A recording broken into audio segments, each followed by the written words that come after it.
A política é, portanto, ocupação exclusiva daqueles que a priori já estão cheios de poderes. O que é a política? Nesse vídeo, a gente vai falar do livro Aristóteles e a Política, de Francis Wolff. Você tá impossível, hein?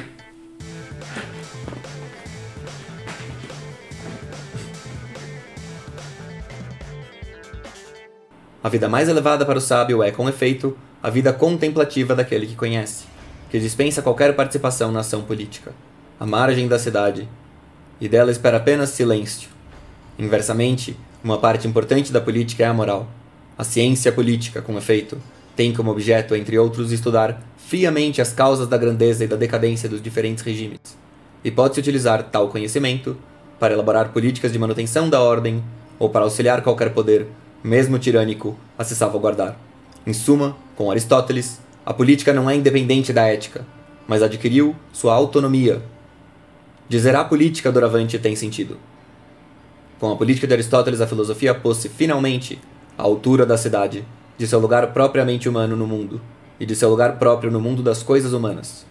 Algo análogo à política os homens sempre fizeram, mas política mesmo é essa coisa consciente de si mesma, que acontece primeiro na Grécia. A política é a prática da polis, que se tornou consciente de si própria, ou inversamente, a investigação sistemática aplicada à polis. É, numa palavra, o livre pensamento de uma vida livre. Enquanto o político não se deu ao olhar dos homens como um objeto que se possa estudar e interrogar por ele próprio, os homens não fizeram política. Sem dúvida, antes do aparecimento da política já existiam sociedades, e os homens se acomodavam a elas, bem ou mal. Mas enquanto não pensaram aquilo que viviam como algo que pertencia a um domínio que chamamos de político, isso é, como algo que dependia deles, eles não poderiam especificamente falando fazer política. E a recíproca a fortiori é verdadeira. O que é a política? Nesse vídeo, a gente vai falar do livro Aristóteles e a Política, de Francis Wolff.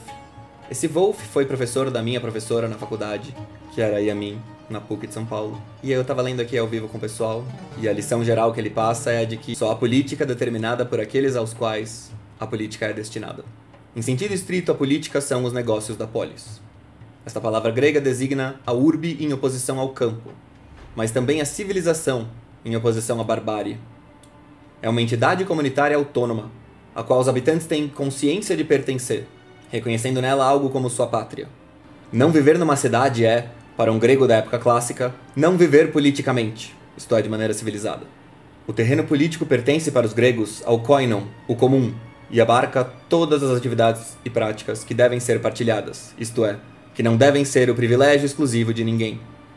Todas as atividades relativas a um mundo comum. Assim, fazer política, isto é, participar da vida comum, não é na época clássica uma atividade entre outras possíveis, é a atividade nobre por excelência, a única que vale o sacrifício de sua vida. Depois ele fala de como que é no Aristóteles que surge essa separação da política. A política é, por outro lado, o único lugar em que se decide o poder. O que define a polis é que, contrariamente à tribo ou às grandes monarquias, contrariamente à comunidade familiar, ali ninguém possui, a priori, o poder. Não se trata do objeto de um ter reservado, mas o lugar de uma luta pelo reconhecimento público. Principalmente, mas não exclusivamente, quando a polis é democrática. Falou. Os cidadãos constituem o conjunto da comunidade chamada cidade, espaço público.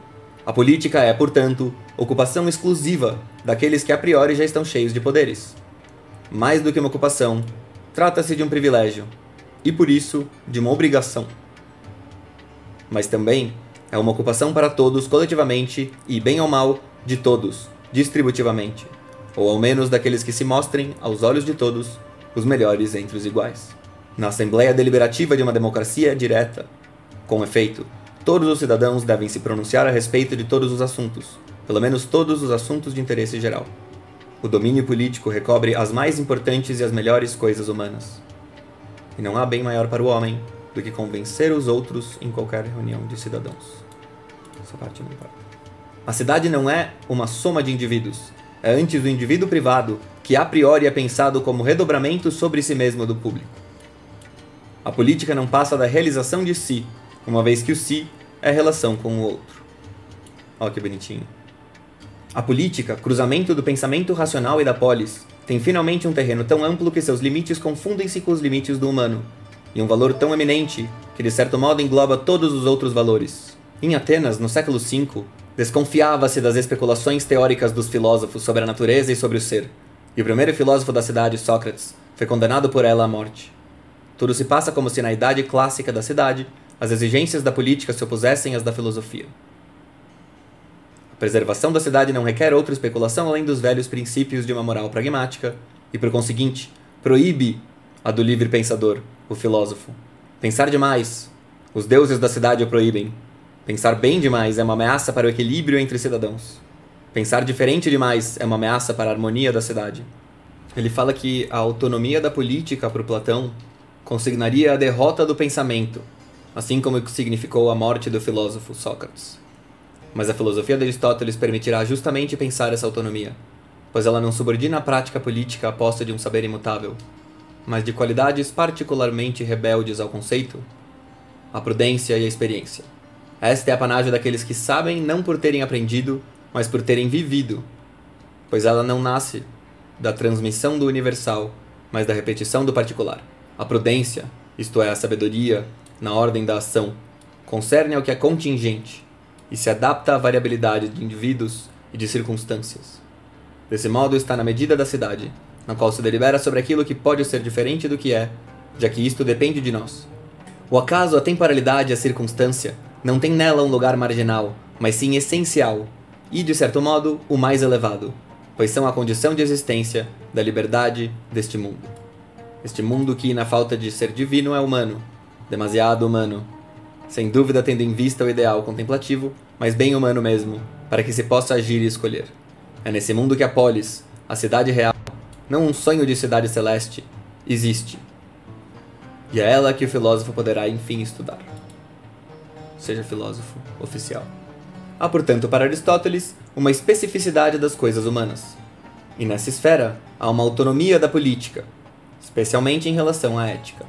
A filosofia das coisas humanas, segundo a expressão de Aristóteles, tem seguramente um objeto uno, o humano enquanto tal, mas que pode ser focalizado de dois pontos de vista distintos, que são respectivamente adotados pelas duas obras que conhecemos com o nome de Ética Nicômaco e Política. A conduta dos indivíduos constitui a matéria-prima da ética, e a história das cidades, com seus regimes, constitui a da política. A política continua sendo para Aristóteles, ao menos, o que ele afirma no início de sua ética, a suprema ciência, da qual dependem o estudo e a efetivação do soberano bem. O homem só pode realizar sua natureza de homem na e pela cidade. Inversamente, a cidade, quando digna desse nome, tem uma finalidade altamente moral, como Aristóteles não para de repetir na política. No entanto, uma parte essencial da ética e até mesmo a mais elevada é a política.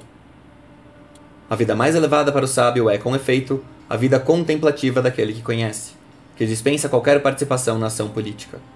O sábio vive só, à margem da cidade, e dela espera apenas silêncio.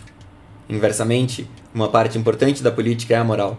A ciência política, com efeito, tem como objeto, entre outros, estudar friamente as causas da grandeza e da decadência dos diferentes regimes, e pode-se utilizar tal conhecimento para elaborar políticas de manutenção da ordem ou para auxiliar qualquer poder, mesmo tirânico, a se salvaguardar. Em suma, com Aristóteles, a política não é independente da ética, mas adquiriu sua autonomia. Dizer a política doravante tem sentido. Com a política de Aristóteles, a filosofia pôs-se finalmente à altura da cidade, de seu lugar propriamente humano no mundo, e de seu lugar próprio no mundo das coisas humanas. Primeiro livro de filosofia política, em que se cruzam então, pela primeira e última vez, estas duas rotas gregas que até então permaneciam paralelas, a filosofia e a cidade. Assim, fazer política, isto é, participar da vida comum, não é, na época clássica, uma atividade entre outras possíveis. É a atividade nobre por excelência, a única que vale o sacrifício de sua vida. Despreza-se o negociante, o homem que faz negócios, isto é, negócios privados. O destino de um jovem ateniense só poderia ser a carreira política, que justamente nada tem de uma carreira. Por que uma tal valorização? Há 3 tipos de razão para isso. Acontece, em primeiro lugar, que a ideia de sucesso privado seria uma contradição numa civilização que identifica o sucesso com seus signos. O homem superior é aquele reconhecido como tal. A língua grega designa com uma palavra os valores reconhecidos, justamente enquanto eles se oferecem ao reconhecimento. Kalos, que é o belo. Sabe quando se diz que algo é belo? O negócio é belo e moral. Quer dizer, você reconhece o negócio como um valor. A língua grega designa com uma única palavra os valores reconhecidos, justamente enquanto eles se oferecem ao reconhecimento. Kalos, igual belo, é dito de uma coisa, de uma ação ou de um homem que seja objeto de admiração, seja no plano moral, seja no estético. Civilização da visibilidade. A estatuária grega leva ao seu apogeu a arte de oferecer, aos olhares de todos, uma forma admirável que seja seu centro. Na mesma época, os gregos inventam o teatro, tragédia, comédia, que permanece o arquétipo do espetáculo. Nele tudo é visto por todos os lados, tudo está manifesto e reveste-se dos sinais exteriores da visibilidade. Nele o pensamento está totalmente voltado para o exterior, como o espaço de teatro se reproduz no espaço da cidade, pois o deus de pedra ou o ator se acham no centro de uma ordem organizada por eles, no ponto de convergência de todos os pontos de vista possíveis. Este é o lugar ideal do herói arcaico, o guerreiro homérico, ou na Idade Clássica, do homem político, um e outro, no centro do círculo comum. O orador da Assembleia do Povo, que aconselha sua cidade, atrai todos os olhares e brilha por sua doxa, no duplo sentido do ponto de vista que ele tem sobre as coisas, opinião, e do ponto de vista que se tem sobre ele, reputação. O sucesso político, dito de outra forma, público por seu domínio e publicamente sancionado, é, portanto, o único possível. A política é, por outro lado, o único lugar em que se decide o poder, reconhecimento, rivalidade, que concerne aos cidadãos, definidos pelos poderes que já possuem por outra parte, lá onde o poder já não é um objeto de disputa, mas um atributo que se possui por natureza, pelo que se é um homem livre, adulto e macho. Viril. A grande cisão entre homens livres e escravos distingue aqueles que têm quase todos os poderes sobre outros homens. As crianças devem naturalmente obediência aos adultos, e as mulheres aos homens, ainda que estas tenham poder sobre sua casa. Estes, os cidadãos, constituem o conjunto da comunidade chamada cidade. Então, os cidadãos são o espaço público e a cidade. A política é, portanto, ocupação exclusiva daqueles que a priori já estão cheios de poderes. Mais do que uma ocupação, trata-se de um privilégio, e por isso de uma obrigação. Mas é também ocupação para todos, coletivamente, e bem ou mal, de todos, distributivamente, ou ao menos daqueles que se mostrem aos olhos de todos os melhores entre os iguais. Seja Kalos oficial. Na Assembleia Deliberativa de uma democracia direta, com efeito, todos os cidadãos devem se pronunciar a respeito de todos os assuntos. Essa é uma questão que a galera não considerou, mas assim, esse movimento de obrigar todo mundo a se manifestar tem um lado que eu acho justo de se lembrar disso, que é, se a gente tá vivendo num momento sério, eu acho que você é responsável em público por dar a sua opinião. Só que de verdade, entendeu? Não é pra você ficar repetindo a dos outros. Se bem que, se você tá repetindo a opinião do outro, meio que essa é a sua opinião de verdade, sabe? Todos os cidadãos devem se pronunciar a respeito de todos os assuntos. Pelo menos todos os assuntos de interesse geral. Além do mais, o homem político não deve demonstrar o mais elevado grau de todas as qualidades morais. Mentira. Além do mais, o homem político deve demonstrar o mais elevado grau de todas as qualidades morais. Justiça, piedade, senso de honra e de sacrifício. Por fim, e simplesmente, o homem completo só pode ser o cidadão porque seu grau de completude se manifesta pelo poder que ele tem sobre seus pares. Como Menon indica no diálogo Menon, de uma maneira geral, a virtude do homem é a capacidade de comandar homens. Concordo plenamente com isso. Eu já falei uma vez sobre como, pra mim, o que mais distingue os homens dos outros animais, que nem cada um tem a sua frasezinha, claramente a capacidade de comandar. A maior parte dos animais está sujeita a essa situação em que ou ele mata, ou ele deixa o bicho quieto, ou ele destrói o bicho, sabe? Fica sem uma ameaça e tal. O homem consegue pegar os mais fracos e torná-los úteis num nível absurdo. Tem tudo a ver com essa capacidade de comandar homens. Se você não é capaz de comandar homens, tipo, o que adianta você ter essa virtude, sabe? Você ser um homem e ter um bando de homens, você não tem ninguém pra comandar e tornar esse bando útil. Essa habilidade de pegar os mais fracos que você e transformá-los em algo útil, ela também é, ao mesmo tempo, a capacidade dos iguais, de um cara que sabe comandar, pegar os iguais, transformá-los em menores que si, de certa forma. E daí é assim que funciona. E no Gorgias repete fazendo eco.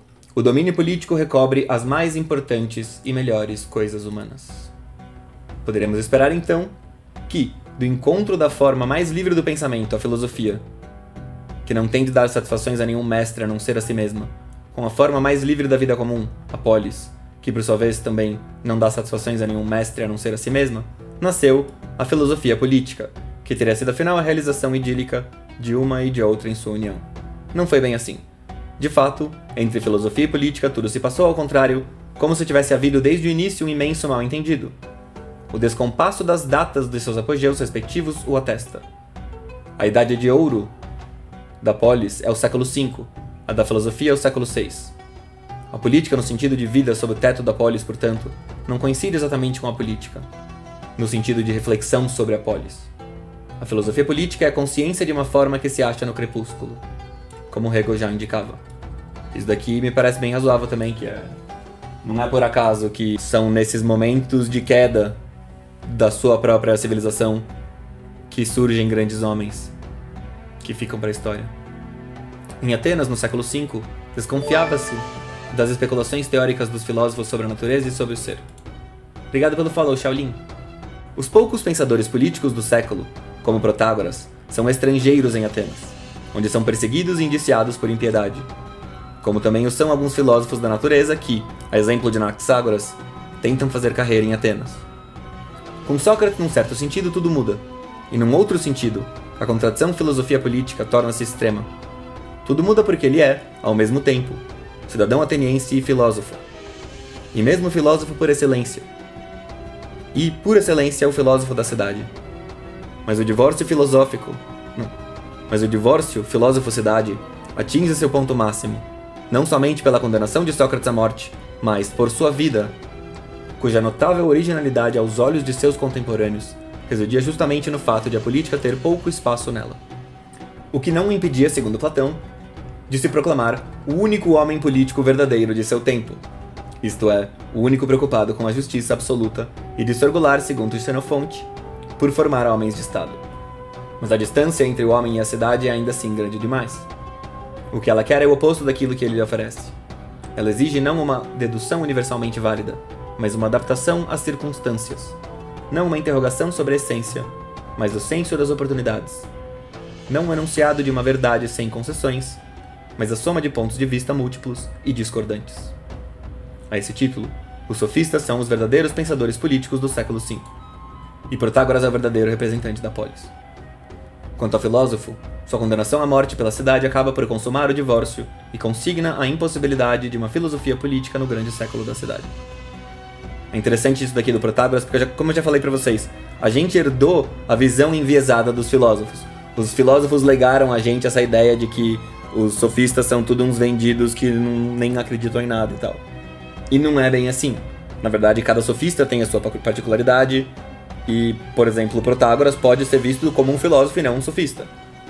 Tenho razões para acreditar que tudo isso já estava em Aristóteles. Eu nunca vi nada nessa área que não fosse uma simples reexposição consciente ou inconsciente de alguma coisa que estivesse em Aristóteles. Com Aristóteles nós já entramos num mundo de questões que poderiam ser objeto de disputa acadêmica hoje, ao passo que não imaginamos muito discussões acadêmicas em torno dos temas das conversações socráticas, né? Você não vai espremer um sujeito para que ele diga o que é a justiça, o que é a moral, o que é o bem, né? Sobre o que é o bem. Mas em Aristóteles existem muitas investigações que são de uma atualidade impressionante.